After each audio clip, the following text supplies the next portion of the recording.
మీకోసం తెచ్చింది necklace Mela flat 9.99 VA తో నవంబర్ 29 నుండి డిసెంబర్ 7 వరకు హిల్స్ బ్రాంచ్ త్వరలో ప్రారంభం. నమస్తే రమగారు. నమస్తే జయ.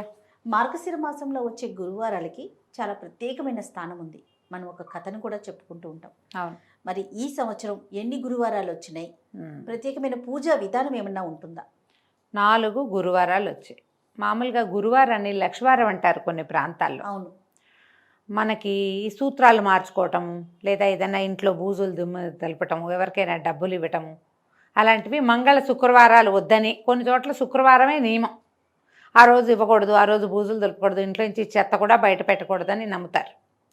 అయితే ఈ గురువారం నాడు కూడా ఇలాంటివి చెయ్యని విధానాలు కొన్ని చోట్ల కనపడతాయి. మా గురువారాన్ని లక్షవారం అనే పిలుస్తారు. శుక్రవారం ప్రఖ్యాతంగా మనం లక్ష్మీ పూజ చేసుకుంటాం. ఇవి మన శ్రావణ మాసంలో అయితే శుక్రవారాలు చాలా ఇంపార్టెంట్. గురువారం అంత ఇంపార్టెంట్గా కనపడదు. గురువారం మనకి దత్తాత్రేయ పూజా విధానం, గురు పూజా విధానం అవి కనపడతాయి కదా. దత్తాత్రేయులు దత్తులు గురువులు అలా పూజిస్తారు. కానీ ఈ మార్గశిర గురువారాల్లో లక్ష్మీ పూజ చాలా ముఖ్యంగా చెప్తారు. ఇదొక లక్ష్మీ వ్రతం. దీనికి పెద్ద పూజ హడావిడేం లేదు. లక్ష్మీదేవికి షోడశోపచారాలు శుక్రవారం నాడు ఎటా చేసుకుంటామో అదే పూజ.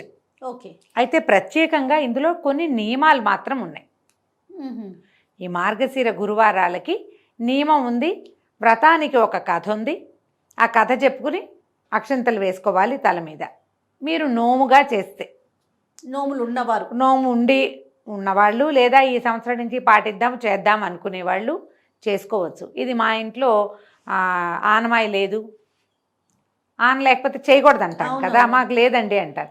లేకపోయినా గురువారం శుభ్రంగా పూజ చేసుకోవచ్చు. లక్ష్మీ పూజ ఈ దీంట్లో నియమం ఏంటంటే, ఈ శుక్రవారం నాడు తలస్నానం చెయ్యాలి, కానీ నెత్తికి నూనె పెట్టుకుని వదిలించుకునే వ్యవహారం చేయకూడదు. ఈ గురువారం నాడు తలకి నూనె రాయకూడదు. లక్ష్మీదేవికి శిరోభారం వస్తుందట, తలకాయ నొప్పి వస్తుంది. అందుకని మన తల జిడ్డుగా ఉంటే, తల ఊరికే జిడ్డుగా ఉన్న తలలు లేకుండా చూసుకోండి. నెత్తి మీద నీళ్ళు పోసుకోవాలి. పిడప పెట్టుకుంటాం కదా ముందు, తల నీళ్ళు ఆరడానికి. తర్వాత ఆ పిడప తీసి పక్కన పెట్టి నీళ్ళు ఆరిపోతే దువ్వుకోవద్దు, దాన్ని మూడేసేసుకోవాలి. విరబోసుకుని వంటలు చేయటం లాంటి వ్యవహారాలు చేయబోకండి. దాన్ని మూడేసుకోవాలి. లేదా నాలా పొట్టి చుట్టు వాళ్ళు అనుకో, మడత పెట్టి ఒక క్లిప్పు పెట్టుకుని జుట్టు వేళ్లాడకుండా చేసుకోవాలి. తల దువ్వకూడదు పూజ అయ్యేదాకా. మామూలుగా మనం ఏం చేస్తాం, పొద్దున్నే స్నానాలు చేసాక కొంచెం తలకాయ చక్కగా దువ్వుకుని కాసిన పువ్వులు అవి ముడుచుకుని కూర్చుంటాం పూజకి. ఇప్పుడు తల దువ్వుడు లేకుండా పువ్వులు ముడుచుకోవచ్చు. దువ్వకూడదు, నెత్తికి నూనె రాయకూడదు. పూజ అయ్యేదాకా ఇట్లా నోట్లో ఏది వేసుకోకూడదు. ఈ నియమం ఉంది ఈ మార్గశిర గురువారానికి.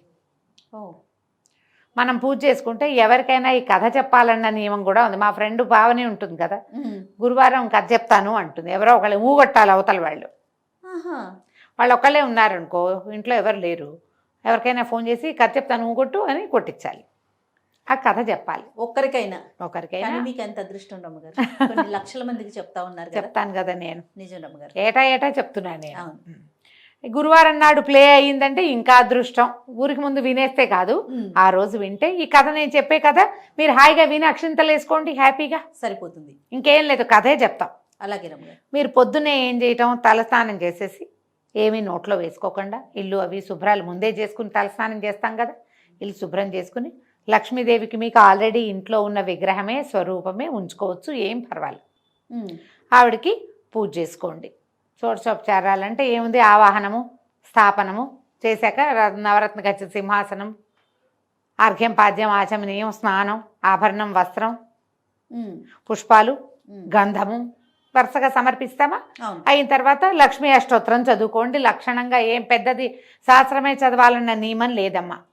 మీకు అందరికీ ప్రకృతి నమః, ఓం వికృతి నమః ఉన్నాయి కదా నామాలు, 108 చిటుకుని అయిపోతాయి. ఏ స్తోత్రనిధి ఇలాంటి యాప్లోనూ చక్కగా లక్ష్మీ అష్టోత్తరం అని కొట్టారంటే వచ్చేస్తుంది, ఎక్కువ సమయం పట్టదు. 108 పువ్వులుంటే చక్కగా పువ్వులు సమర్పించి అర్చన చేసుకోండి ఒకటి. లేదా 108 పువ్వులు లేవు, కాసినే ఉన్నాయి పువ్వులు, ఓ చిటికెడు కుంకుమ పట్టుకోండి. నా వేళ్ళు చూడండి ఏం చేస్తున్నానో పట్టుకోండి. ఆ పట్టుకుని ఈ పుస్తకం చూసుకుని అది చదువుకోండి. అయిపోయాక ఈ కుంకుమ సమర్పించి దండం పెట్టుకోండి. స్తోత్రం అయ్యాక ధూపం, దీపం, నైవేద్యం. నైవేద్యానికి మనం వ్రతంగా చేసేటట్టయితే నియమం ఉంది, వారానికి ఒక్కొక్కటి చొప్పున చేసుకోవాలి. ఈ వారం ఇది, ప్రతి గురువారం వచ్చే వారం ఇది, ఇలాంటి లెక్క ఉంది, చేసుకోవచ్చు. లేదా మీకు అలవాట్లేదు, చేత కాదు, అవన్నీ చేయలేం, పాయసం చేసి పెట్టండి చక్కగా. క్షీరాన్నం చేయండి. సేమియా పాయసం, సగ్గుబియ్యం పాయసం చేయకండి. అన్నంతో బియ్య పాయసం చేసి క్షీరాన్నం చేసుకుంటాం కదా, పరమాన్నం అంటాం. ఇన్ని శనగపప్పు వేసుకోండి అందులో. ఆ బియ్యంలో శనగపప్పు వేసి శుభ్రంగా పాలు పోసి పాయసం వండేసుకోండి. అంత పాయసం అమ్మవారికి నివేదన చేయండి. తర్వాత కథ నేను చెప్తా కదా, చక్క అక్షంతలు చేత్తో పుచ్చుకుని కథ విని ఆ అక్షంతలు అమ్మవారికి కొన్ని సమర్పించి కొన్ని తల మీద వేసుకోండి. మార్గశిర గురువారం పూజ అయిపోయింది లక్షణంగా. అంతే. క్షీరాన్నం అంటే అంటే వచ్చినా రాకపోయినా క్షీరాన్నం అంటున్నారు. కాకుండా ఉంటే అసలు నియమం ప్రకారం ఏం చేసుకోవాలండి? మనం వ్రతంగా చేసుకుంటే ప్రాంతాల వారీగా తేడాలు ఉంటాయి జయ. వీటిలలో గోదావరి జిల్లాలో ఒక రకం. ఈ వ్రతాన్ని మనకు తెలిసైతే ఎక్కువగా వైజాగ్ ఆ ప్రాంతాల వాళ్ళు ఎక్కువ చేస్తారు. మార్గశిర గురువార వ్రతాలు అక్కడ ఎక్కువ. పూలగం పెడతారు మొదటిది, తర్వాత ఏమో గారెలు రెండో వారం, తర్వాత కాదు అట్లు తిమ్మనం అంటారు, అట్లు పోస్తారు. అట్లు పోసి తిమ్మనం అని చేస్తారు. తిమ్మనం అంటే ఈ బియ్యం కొంచెం నానబెట్టి కొబ్బరి బియ్యం గ్రైండ్ చేసి పాయసంలాగా ఫిర్నీ అంటారు దాన్ని, చేసుకోవచ్చు, బాగుంటుంది. అట్లల్లోకి నలుచుకునేందుకు అది పెట్టుకుంటారు. తర్వాత ఏమో గారెలు, చిత్రాన్నము, అప్పాలు, పాయసము ఇలా చేస్తారు. వారానికి ఒకటి. ప్రాంతాల వారీగా ఖచ్చితంగా తేడాలు ఉంటాయి. అయితే మామూలుగా చూడు, శ్రావణ శుక్రవారాలు 4 వారాలే కదా, ఈ గురువారాలు 5 చేయాలి. 5 ఎట్లా చేస్తాం? 4 వారాలేమో మార్గశిరంలోనే, 5వది పుష్యమాసంలో వచ్చే గురువారాన్ని 5వసారి చేసుకుంటారు. 5వ వారంతో సంవత్సరం పూర్తయిపోతుంది. మళ్ళీ వచ్చే సంవత్సరం మీకు ఆసక్తి ఉంటే ఏటా ఏటా చేసుకోవచ్చు. దీని ఉద్యాపన వ్యవహారం ఇది కూడా ప్రాంతాల వారీగా కొంచెం తేడాలు ఉంటాయట. కానీ మనం నోముగా పెట్టుకోకపోతే ఏటా చేసుకోవచ్చు. మార్గశిరంలో ఇంకా పెద్ద విశేషంగా పూజలు కనపడవు కదా మనకి, అందుకని శుభ్రంగా గురువారం పూజ చేసుకోవచ్చు కదా హాయిగా. కథ ఎలాగో మనం చెప్తాం కదా, ఇంతే పూజ.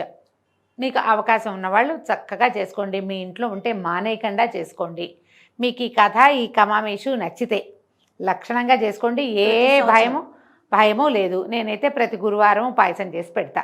పావని దగ్గరే విన్నా, నాకు నచ్చింది, తినడానికి బాగుంది. ఏం పోయింది మార్గశిర మాసం, లక్ష్మీ పూజ మన ఇంట్లో ఉండాల్సిందేననేమీ లేదు.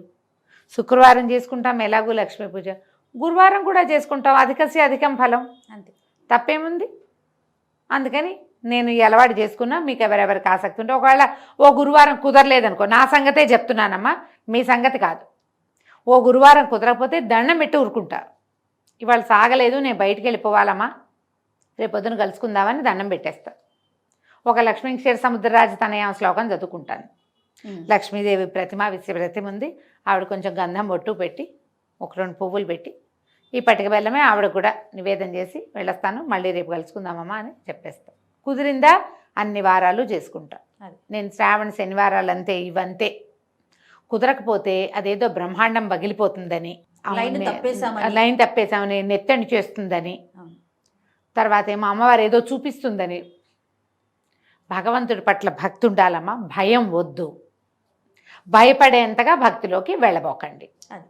చేసుకోవద్దు. 4 గురువారాలు ఉన్నాయి, ఒక గురువారం అయినా లక్ష్మీ పూజ చేసుకోండి లక్షణంగా. 4 చేసుకోగలిగారనుకో, అది అధికం ఫలం, మీ ఇష్టం. దీనికి ఒక కథ ఉంది. పూర్వం అట ఒక బ్రాహ్మణ కుటుంబం ఉండేది. ఆయనకి మొదటి భార్య గతించింది. ఆ మొదటి భార్యకి సుశీల అని ఒక చిన్న పిల్ల ఉండేది. ఆయన మరి ఇల్లు బ్రాహ్మణ ఇళ్లలో ఏంటంటే ఈ యజ్ఞం అని, హోమం అని, ఆడపిల్లలకి పెళ్ళిళ్ళకి పక్కన భార్య ద్వితీయంగా ఉండాలని, వాటన్నిటికీ భార్యలు అవసరం. ఆ కాలంలో తప్పకుండా ద్వితీయ వివాహాలు చేసుకునేవాళ్ళు. ఎవరో చాలా పెద్దవాళ్ళు అయితే తప్పిస్తే, చిన్న వయసు వాళ్ళు అయితే అయిపోయి, పెద్దవాళ్ళు కూడా పెళ్ళిళ్ళు చేసుకునేవాళ్ళు. యజ్ఞాలు ఉన్నాయి, ఆడపిల్లలకి కార్యాలు ఉన్నాయని ఆయన ఇంకో పెళ్లి చేసుకుంటే ఈ సుశీలని కొద్దిగా సవితల్లి పర్వాలేదు, బాగానే చూసేది. అయితే ఆవిడకి వెంటనే పిల్లలు పుట్టారు. ఈ పిల్లకి 6-7 ఏళ్ళు వచ్చాక పెద్ద పిల్ల చంటి పిల్లల్ని అప్పచెప్పి ఎత్తుకోమని ఏం చేసేది, పిల్లల్ని ఆడించడానికి ఇగో ఈ బెల్లం ముక్క తినవే అని ఒక బెల్లం ముక్క చేతిలో పెట్టేది. పిల్ల చంటి పిల్లకి కాస్త ఏదో పెట్టి అదే నోటో వేసుకుంటూ ఉండేది. అయితే ఏమైంది, ఒకసారిట వాళ్ళ పక్కింట్లో మార్గశిర లక్ష్మీ వారాలు పూజ చేసుకుంటున్నారు. ఈ పిల్ల చంటి పిల్లని ఎత్తుకుపోయి ఓ తమ్ముడిని వెంబడి పెట్టుకుని వాళ్ళ ఇంట్లో వాకిట్లో కూర్చుంది. కూర్చుంటే దానికి ఆ మంత్రము, ఆ ప్రతిమ, ఆ పూజ చేసే విధానం చాలా నచ్చినాయి. అత్తయ్య ఏం పూజ చేసుకుంటున్నారే అని పక్కింటి ఆవిడని అడిగింది. లక్ష్మీ పూజే చక్కగా చేసుకుంటే ఆడపిల్లలకి మంచి మొగుడు వస్తాడు, చక్కటి సంసారం వస్తుంది. మీ పిన్నికి ఏమీ తెలీదు, మా ఇంట్లో ఉంది అంది. ఈ పిల్లకి చాలా నచ్చింది. మొదటి గురువారం నాడు చూసింది. ఏం చేసింది, రెండో గురువారం నాడు అది పిల్లలకి బొంగరాలు చేసుకోవడానికి బంకమట్టి తెస్తే ఆ బంకమట్టితోటి చక్కగా చిన్న లక్ష్మి, వాళ్ళ ఇంట్లో పక్కింట్లో ఉంది కదా, అది చూసి అంత లక్ష్మీదేవి ప్రతిమ చేసుకుంది. ఆ ప్రతిమకి వాళ్ళ దగ్గరే వీళ్ళ వాకిట్లో కూర్చుంటే వాళ్ళ ఇల్లు కనపడుతూ ఉంటుంది. ఇక్కడ కూర్చుని జిల్లేడు పువ్వులతోటి కాసినేవో ఆకులు చేతికి అందినవి చక్క పచ్చగా బాగుంటే ఇప్పుడు ఇట్లా తుంచామనుకో ఇవి వస్తాయి, మన దీనిలాగా తులసి దళంలాగా వస్తాయి కదా, అట్లా దళాలు కోసుకొచ్చి కొన్ని చెట్లాకులు, ఆకులు పువ్వులు సమర్పించి నైవేద్యంగా బెల్లం సమర్పించి పూజ చేసుకుంది. అక్క ఏదో చదువుతోంది కాబట్టి పక్కనున్న పిల్లలు కూడా మాట్లాడకుండా కూర్చున్నారు. కూర్చుని చక్కగా పూజ నడిచింది. పిల్ల బాగుందిగా. వచ్చే వారం ఈ వారం కూడా చేసింది. 4 ఆ సంవత్సరం 5 గురువారాలు వచ్చినాయి. వాళ్ళ మొదటి వారం వాళ్ళ ఇంట్లో చూసి 4 వారాలు చేసుకుంది. బాగుంది. వాళ్ళ ఇంట్లో పుష్యమాసంలో గురువారం కూడా చేశారు చెయ్యాలని, అప్పుడు కూడా చేసుకుంది. ఈ లెక్కన 5 గురువారాలు అమ్మడు చేసింది. దానికి చాలా సంతోషం వచ్చింది. ఆ ప్రతిమని దాపెట్టుకుంది ఎక్కడో. మరుసటి సంవత్సరం కూడా చేసుకుంది. తల్లి తండ్రి బాగుపడ్డారు. అంతకుముందు సామాన్యమైన కుటుంబం వాళ్ళది. కాస్త శుభ్రంగా చెయ్యాడేలాగా వచ్చింది వాళ్ళ పరిస్థితి. 3-4 పిల్లలు కూడా పుట్టారు. 3 మగ పిల్లలు 3 ఆడపిల్లలు పుట్టారు. ఈ అమ్మాయి ఒక్కతేగా, వాళ్ళు 5-6 ఉన్నారు. బాగుంది. పిల్లకి 14వ ఏడు వచ్చేసరికల్లా పెళ్లి చేశాడు తండ్రి. ఇంకా పెద్దది అవ్వకుండానే చేశాడు. పెళ్ళయ్యాక కూడా ఇక్కడే పూజ చేసుకుంది. వ్యక్తత వచ్చాక కాపురానికి తీసుకుపోయారు. ఇంకో ఏడాదికి అనమాట. అప్పటికి కూడా వీళ్ళు బాగానే ఉన్నారు. ఈ ఏడాది గడిచాక అమ్మాయి వెళ్తూ ఏం చేసింది, తను ఏటా పూజ చేసుకుంటుంది కదా లక్ష్మీదేవి ప్రతిమను తీసుకుని వెళ్ళిపోయింది. ఓకే. ఎప్పుడైతే ఈ అమ్మాయి గడప దాటి అత్తవారింటికి వెళ్ళిందో, అత్తవారు కూడా సామాన్య కుటుంబీకులు, వాళ్ళకి అక్కడి నుంచి ఇక్కడి నుంచి కలిసి వచ్చినాయి. పంటలు ఇబ్బడి ముబ్బడిగా 6 ఎకరం కొండ ఉంటే అది ఇంకా బ్రహ్మాండంగా పెరిగింది. భర్తకేమో బయట నుంచి బోల్డని అవకాశాలు లభించినాయి. మావగారికి బావగారికి అందరికీ. ఈ పిల్ల వచ్చాక మాకు కలిసి వచ్చింది అనుకున్నారు. వేయమని అయిపోయారు వాళ్ళు. కానీ ఈ అమ్మాయి వెళ్ళిపోయాక పుట్టింట్లో మెల్లిమెల్లిగా స్థితి దిగనాశెళ్ళిపోయింది. ఆ ఊరు నుంచి ఈ ఊరు వచ్చిన వాళ్ళంతా మీ నాన్నగారి స్థితి బాగోలేదు, పిల్లలు పెళ్ళిళ్ళు చేయలేకుండా ఉన్నారు, మీ పిన్నిగారికి బాగోలేదు, మీ అమ్మకి ఇట్టా ఉంది అట్టా ఉంది అనేవాళ్ళు. ఈ అమ్మాయి వింటూ ఉండేది, ఏం బాధగా ఉండేది పుట్టింటికి ఏదైనా చెయ్యాలని. కానీ ఏమిటి తేడా వచ్చిందో ఆ అమ్మాయికి అర్థం కాల. కొన్నాళ్ళు అయిన తర్వాత ఈ తల్లి ఉంది కదా మారుటి తల్లి, ఆవిడేమందిట పెద్ద కొడుకుని పిలిచి, ఒరే అక్కయ్య దగ్గరికి వెళ్ళిరా ఏదైనా సహాయం చేస్తుందంటే వాళ్ళ ఇంటికి వెళ్ళాడు అక్కయ్య దగ్గరికి. ఏరా ఏమిట్రా అంటే, నాన్నకు ఆరోగ్యం బాగుండలేదు, ఏమీ మనకు అవకాశాలు రావట్లేదు, డబ్బులన్నీ అయిపోయినాయి, అమ్మ చాలా బాధపడుతుంది అక్క, నీ దగ్గరికి పంపించింది అన్నాడు. ఈ అమ్మాయి ఏమని చేసింది, బాగా ఆలోచించుకుని రా అని చెప్పి ఒక కర్రని జాగ్రత్తగా తొలిపించి దాని నిండా బంగారు వరహాలు పోసి అత్తవారింట్లో తెలియకుండా ఆ కర్రని తమ్ముడు చేతికిచ్చి, ఇది పట్టుకుని ఇంటికి వెళ్ళరా అని. సరే తమ్ముడు ఏం చేశాడు, ఆ కర్ర పుచ్చుకుని వెళ్ళాడు. మధ్యదారిలో ఎక్కడో మంచినీళ్ళు తాగుదామని చెరువు గట్టన కర్ర పెట్టి మంచినీళ్ళు తాగని పోయాడు. నీళ్లు తాగి పైకి వచ్చేసరికల్లా కర్ర లేదు. అందులో వరహాలు ఉన్నాయని తెలియదు పిల్లవాడికి. ఆ పోనీలే అక్క ఊరికే అడవిలో సహాయానికి కర్ర ఇచ్చింది అనుకున్నాడు, కానీ అంతకంటే ఏమీ ఆడుకోలే. ఇంటికి వెళ్ళిపోయాడు. అక్క ఏమి ఇచ్చిందంటే, ఏదో కర్ర ఇచ్చిందమ్మా, ఆ కర్ర అక్కడే ఎక్కడో పోయిందంటే, అయ్యో ఏమీ లాభం లేకపోయిందే పిల్లల దగ్గరికి పంపించినా అని ఊరుకుంది. కొన్నాళ్ళు పైగా మళ్ళీ అక్కయ్య దగ్గరికి వెళ్ళరా అని కొడుకుని పంపింది. ఈసారి ఏం చేసింది ఈ అమ్మాయి, ఓ చెప్పుల జతని ఉంటే కొత్త చెప్పుల జత జాగ్రత్తగా దాన్ని కుట్లోడదీసి దాని నిండా వరహాలు పోసి మళ్ళీ కుట్టించి తమ్ముడు చేతిలో పెట్టింది. ఇంటికి జాగ్రత్తగా పట్టుకెళ్ళి అమ్మ చేతికి ఇవ్వరా అని. వాడేం చేశాడు, ఆ పిల్లవాడు వెళ్తూ చెరువు గట్టను పెట్టి మరి అంతంత దూరాలు నడవద్దు, మంచినీళ్ళు తాగడానికి దిగాడు. మళ్ళీ పైకి వచ్చేసరికి చెప్పులు లేవు. అయ్యో, సలీసుగా అక్కడ పెట్టుంటే ఎవరో తీసుకుపోయారు. అదే అయిపోయింది. మళ్ళీ ఏమైంది, 3వసారి మళ్ళీ వచ్చాడు. 3వ మాట వచ్చాక అమ్మాయి ఏం చేస్తుంటే, ఒక గుమ్మడి పండుని పైన ఇట్లా ముచ్చుకుందిగా, ముచ్చుకి దగ్గర ఇట్లా కోసి గుండ్రంగా తీసేసి లోపల గింజలన్నీ బయటికి జవరేసి దాని నిండా బంగారు కాసులు పోసి ఈ గుమ్మడికాయ పెట్టి జాగ్రత్తగా పట్టుకెళ్ళు, ఎక్కడ పెట్టబాక అని పదే చెప్పింది. సరే మంచినీళ్ళు తాగడానికి కూడా ఇట్లా చేత్తో పుచ్చుకునే నీళ్లు తాగాడు వదల్లా. కాకపోతే వాడికి అలా వెళ్ళాల్సి వచ్చింది పక్కకి. మరి తిండి పదార్థం కదా, ఏం చేస్తాడు, దాన్ని ఒక గట్టు మీద ఒక చోట ఎక్కడో పెట్టి చెట్టు కింద వాడు కొంచెం పక్కకి వెళ్ళాడు. మళ్ళీ వచ్చేసరికల్లా ఎవరో దారిని పోతున్న పాంధుడు ఎవడో, ఇది బాగుంది కదా, పదుకులు రోడ్డు మీద నడిచిపోయే వాళ్ళు ఉంటారు, గుమ్మడికాయ చక్క నవనవలాడుతూ చెట్టు కింద పెట్టుందని ఎవరో తీసుకుపోయారు. ఈ పిల్ల అనుకుంది ఏం చేసినా వీళ్ళకి వనగుట్టలేదే నాన్న వాళ్ళకి అని చెప్పి ఏమంది, ఆ తల్లిని పాయింట్కేరా మార్గశిర మాసం వస్తుంది, నేను నువ్వు నోచుకుంటాను, నాతో పాటు నువ్వు కూడా చేద్దు కానీ అని చెప్పి తల్లిని పిలిస్తే మొదటి వారం ఏం చేసింది, పిల్లలకి తలకి నూనె రాసేసుకుంది తల్లి. నూనె రాసుకోకూడదు నియమం కదా. అమ్మ ఏం చేసింది, సరే తనే నోచుకుంది, అయ్యో మా అమ్మ కుదరలేదని. రెండో వారం ఏం చేసింది, పిల్లలకి చద్దెన్నాలు పెడుతూ ఒక ముద్ద ఉప్పు సరిపోయిందో లేదో మజ్జిగ అన్నపు ముద్ద నోట్లో వేసుకుంది. చద్దన్నము తినకూడదు, అసలు ఏది తినకూడదు, అన్నం నోట్లో వేసుకుంది. ఇప్పుడు ఏం చేస్తుంది, కుదరలేదు. ఇక మూడో వారం ఏం చేసింది, తల్లిని ఒక తీసి ఒక గొయ్యల్లే ఉంటే వాళ్ళకి పక్కన కాస్త మొక్కల దగ్గర కాస్త ఖాళీగా ఉంటే ఈ గోతులో కూర్చో, పైకి రావద్దు, నా పనులు చేసుకుని నేను పూజకు ఏర్పాటు చేసుకునేదాకా ఇక్కడే ఉండమ్మా. తల్లి లోపల కూర్చున్నది. సరే చెప్పిందిగా కూతురు. కాసేపటికి ఏమైంది, పిల్లలు ఎవరో అరటిపళ్ళు తింటూ తొక్క అక్కడ పడేశారు. ఈవిడ ఒక్కతే కూర్చునుంది, కాలక్షేపం లేదు. ఆ అరటి తొక్క లోపల మనకి చక్కెరకేళీలకి లోపల తెరలాగా ఉంటుంది, అది రుచిగా ఉంటుంది, అది ఎత్తి నోట్లో వేసుకుంది తల్లి. కూతురు వచ్చి పని అంతా అయ్యాక అమ్మ రావే పూజ చేసుకుందామంటే ఏం రావే, అరటిపండు తొక్క లోపలిది తిన్నానే అంది. మూడో వారం కూడా పోయింది. ఎందుకో అమ్మవారు ఒప్పుకోవట్లేదు మా అమ్మ పూజని. మా అమ్మాయికి చాలా బాధగా ఉంది. నాలుగో వారం ఏం చేస్తుంది, నువ్వు నాతోటే ఉండు అని తల్లిని తన చెంగుని కట్టుకుని తల్లి చేయి తను ఎటు వెళ్తే అటు తిప్పుకుని ఆవిడని ఏ పని చేయనివ్వలా, ఎక్కడా చూడనివ్వకుండా ఉంచుకుని తల్లితో సహా పూజ చేస్తే సాయంకాలం అమ్మవారి దర్శనం కనపడింది.